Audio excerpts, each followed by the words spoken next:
Welcome, ghouls and glam fiends, to another deliciously dreadful episode of Coffin Talk.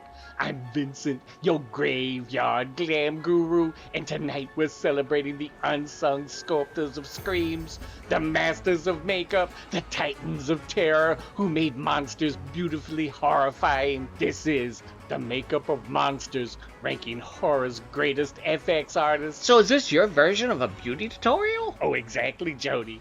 But instead of contouring and highlights, we've got werewolf transformations and festering wounds. Grab your latex and spirit gum, because tonight we honor the makeup maestros who made horror history from the 1940s to the bloody present. We begin with the makeup maven who brought both nightmares and nuance to the screen, Ve Neill. I'm Ve Neill, and I am a makeup artist for film and television. Three-time Oscar winner, face-off judge, and the woman behind Beetlejuice, Edward Scissorhands, and Mrs. Doubtfire. Yes, that one. But don't let the comedy credits fool you.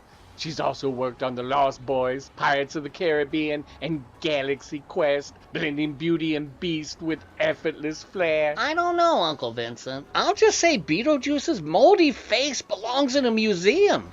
Or maybe a basement. Either way, iconic. V made undead look undead and stylish. Respect.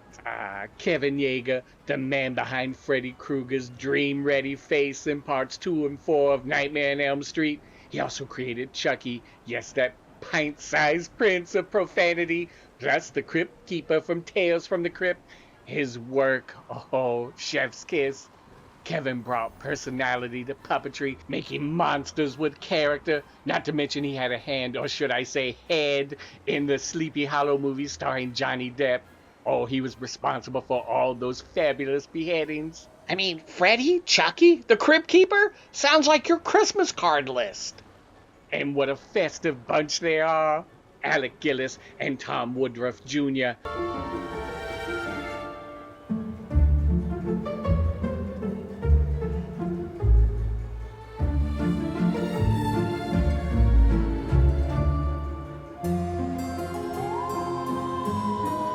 To introduce you to Tom Woodruff Jr., who is the co-founder of Amalgamated Dynamics. I'd like to introduce you to Alec Gillis. He's the co-founder of ADI. These two work as a team, and together they carried the torch for practical effects through the CGI apocalypse, Alien 3, Starship Troopers, Death Becomes Her.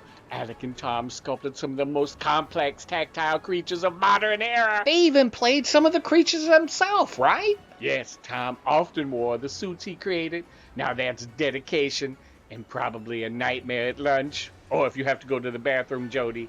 From Evil Dead 2 to The Walking Dead, Greg Nicotero and the K&B crew revolutionized gore with gorgeous detail. Man, this is going to be great. A John Carpenter vampire movie. I mean, how cool is that going to be?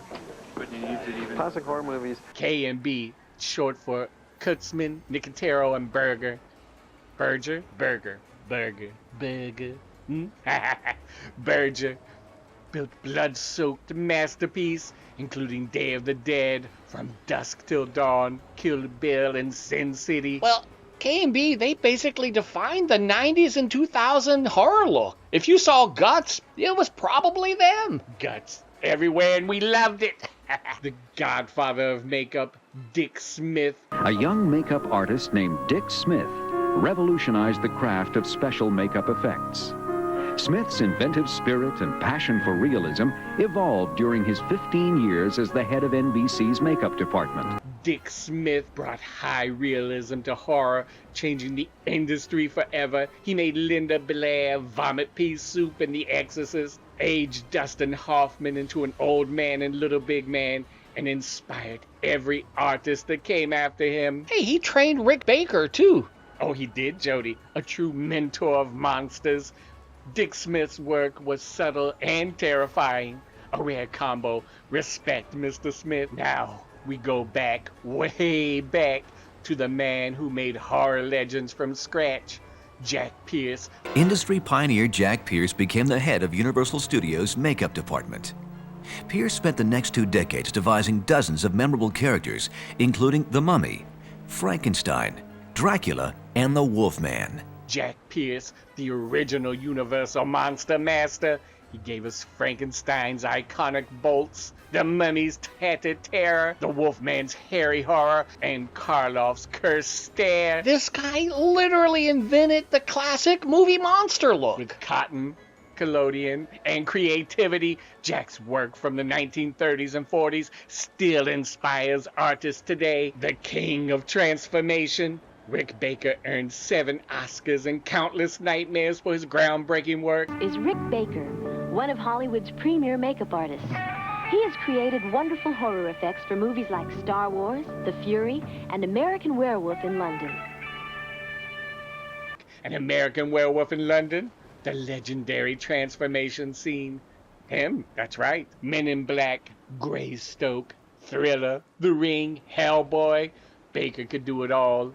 That werewolf scene, I've said it before, it still holds up. Painful, beautiful, hairy, the holy trinity of werewolf makeup. The sultan of splatter. Tom Savini brought blood to the forefront with gritty, grueling, glorious gore. Is an over-the-head mask the guy wore coming out of a grave, rising. Yeah, can't see that. Yeah. See that stringy stuff in his teeth? Yeah, oh, yeah. Yeah, Creepshow is a living comic book, and the stringy stuff between all these monsters' teeth has always been sort of a trademark of those, that kind of comic book. So this is made... From Dawn of the Dead to Friday the 13th, Savini created effects that were shockingly real. Why, you say? Well, his time in the military, he was a Vietnam combat photographer. He'd seen real gore and trauma and used it to make horror disturbingly authentic. That explains a lot. His effects don't look just gross, they feel gross. And that's why he's a legend. Oh, Rob Bottin, if you've seen John Carpenter's The Thing, you know this man's legacy. Twice, because if we see it again and again and again and again in the movie, you get kind of bored with it, and it just becomes a very familiar, object. So I wanted to keep it an ever-changing creature. I knew that. Rob Bottin was only 22 when he created some of the most jaw-dropping, shape-shifting effects ever put to film. Puppetry, slime, stop-motion, animatronics. He did it all, often sleeping on set to meet deadlines. He turned people into meat spaghetti. That spider head thing, it still haunts me. It should. It's glorious nightmare fuel. Topping our list is the master of monsters, the maker of icons, Stan Winston. Papier-mâché heads of Mickey Mouse and Goofy, and do them so beautifully. After completing his 6,000-hour apprenticeship, Stan created memorable character makeups for such acclaimed productions as The Wiz, The Terminator, Predator, Pumpkinhead, Monster Squad, Jurassic Park, Aliens. His creatures weren't just scary, they were alive. Stan blended makeup, animatronics, and practical effects with soul and scale. He made monsters majestic. Also, that Predator mouth thing, it haunts my dreams. Oh, Jodie. James Cameron actually gets credit for that. He's the person that came up with the design for the mandibles. Stan Winston built a legacy that still roars. Before we close the lid, a few deserving honorable mentions. Steve Johnson. Bob Keane. His work on Hellraiser was legendary. Christopher Nelson. Jodie, without Chris Wallace, Nazi's faces wouldn't melt off.